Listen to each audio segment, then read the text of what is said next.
ঈদ মোবারক সবাইকে। সকালে ঘুম থেকে উঠেই সবার আগে আমি আমার বেডটা সুন্দর করে গুছিয়ে নিয়েছি।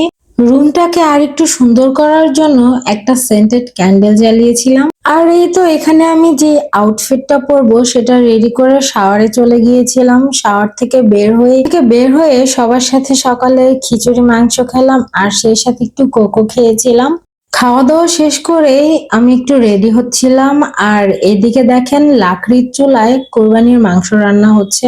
তারপরে আমি আমার মামার বাসায় এসেছিলাম আর মামার বাসায় এসে নানুর সাথে গল্প করার পাশাপাশি মামির হাতের মজার দইটা খেলাম। বেশ কিছুক্ষণ সেখানে থাকার পরে বাসায় এসে আমি আগে বাটিতে করে বেশ কিছুটা মাংস খাওয়ার জন্য নিয়ে নিয়েছিলাম। মাংসটা এত মজা হয়েছিল, যেহেতু প্রায় বিকেল হয়ে গিয়েছিল, গিয়ে আমরা সবার আগে সবাই মিলে একসাথে খাবার টেবিলে বসে পড়লাম খাবার খাওয়ার জন্য।